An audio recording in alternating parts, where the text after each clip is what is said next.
Hi everyone, my name is Neil and this is Keith. We're here today to talk about letting go or holding on, whichever one of those two things you may be doing.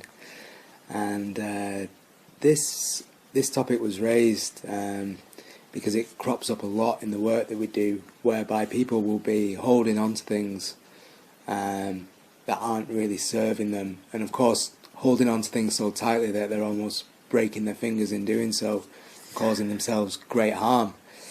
And there's also this idea as well that, you know, things that have happened to you in the past that are no longer here anymore, you've held on to the emotional state that occurred in that event, and whether that's a feeling of resentment or a grudge that you're holding, you're still holding on to that emotional experience, and again it's causing great harm within the body. And it seems to be quite a common human condition. So we're just going to talk today about how to recognise when you are doing that, and knowing when it's right to just let go of things and move on and open yourself up to new possibilities that are coming into your life. That's brilliant, Neil. I guess one of the first things to say about that is I know I'm holding on if I'm in a state of dissatisfaction with the present moment. So if what is going on right now is giving me some dissatisfaction, there's going to be something I'm holding on to. And when I slip into the delight, the joy and the pleasure of the present moment, then I know that that state is no longer the case. I've let go into what is. And I guess what I'm finding so satisfying about the turning of the year from 2015 into 2016 is I'm finding it so much easier to let go of any little negative states I get into. And I was recently walking down a path in wild nature, and I detected myself in what I call a little negative loop, and the thoughts are going round and round about this thing that was bothering me. And once I realised, hey, yeah, that's bothering me, then I realised I was holding on. And here's the funny thing. The funny thing is that a negative state of mind is actually quite addictive, is quite habit forming in a way.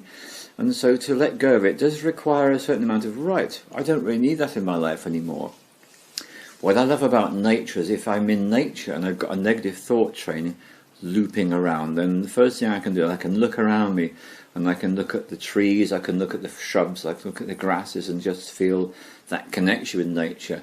And I remind myself of the words of Eckhart Tolle, which is, die to the past every moment. If I'm willing to die to the past every moment, to let go every moment, there's such a gift in this. Now, I'm at the moment enjoying a new relationship in my life, and what is fascinating to me about this is that if I start to develop any attachments and plans, then that's all about the holding on, whereas the letting go is all about we're enjoying this moment now, and then we go our separate ways and we go to work and do what we do, and then we see each other whenever we do. Die to the past every moment and enjoy. And that's something that people tend to hold on to quite a lot, things such as jobs, relationships, things that in general are no longer serving them, habitual food habits, all these different things people hold on to. It almost brings them, even though it's causing harm, seems to bring some sense of comfort in the known, because of course if you let go of the known, you are almost welcoming the unknown into your life.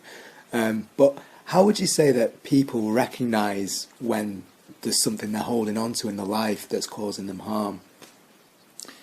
Well, one of the things I'm very keenly aware of, particularly with retreats, is when people arrive with a lot of expectations, and the more expectations they arrive, it almost seems like the heavier this big rucksack they're carrying on their back, and it's kind of weighing them down. And the people that arrive with no expectations have so much of an easier time. So that's one little thing I notice about this. What do you reckon yourself? I think it's probably a very difficult. I know from experience, it's a very difficult thing to do. You know, if you're, it's almost like if you're a fish swimming in water, you're not really aware of the water that's around you. And this can be the situation for people that are in an abusive relationship, that are in a job they're not enjoying, or whatever it might be. They're so in it that they can't really see that it's not right for them. So what you're really identifying is a situation whereby that person's present moment is filled with what is not suitable for them, what is not in their alignment. That does make it much more of a challenge. So I want to remind us about language. Language is so very important. So I don't ever see anything as being difficult anymore, because if I was to do that, that would actually impede my progress. But I'm very well aware and happy to see something as more of a challenge. So the more habitual a state of being is, then the more of a challenge that presents us.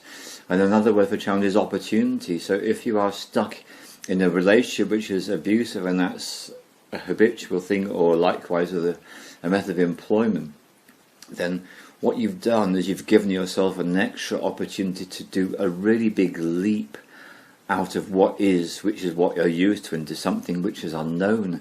So there's an implication there, which is making friends with the unknown really helps. So if you've got any resistance to the unknown, that would be one of the first things I'd be inviting you to look at, is releasing that resistance to the unknown, to make it more easy for you to let go into something else.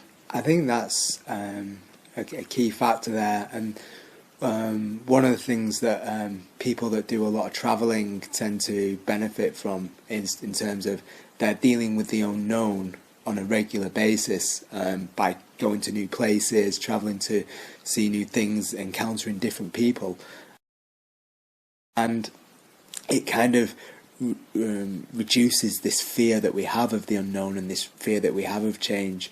Whereas people that haven't had that experience tend to cling on to what they know, and it almost, even if it is abusive or isn't kind of serving them, it almost brings them a comfort to cling on to it, because at least they know it. And that's the key about these negative thought states being habitual. That's why, because they are comfortable, because they're familiar. And travelling, I'm so pleased you've raised up the question of travelling, because when you travel, there's literally an old expression, it broadens the mind, which is helpful. And the implication to me is that therefore travel actually shakes apart mindset. If you're in a mindset, that's really what a negative state of existence is all about, because you are set in a particular groove. When you step out of that, now one way is travel. That means literally moving from one place to another physically with your body.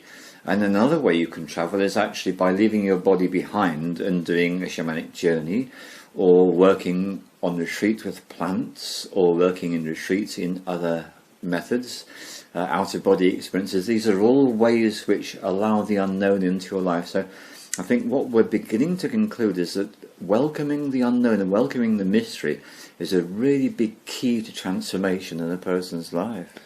And it certainly helps them to see and be able to let go of things that are no longer serving them, because that fear of the unknown dissipates, and they're, like you say, much more open to what is possible and what can be.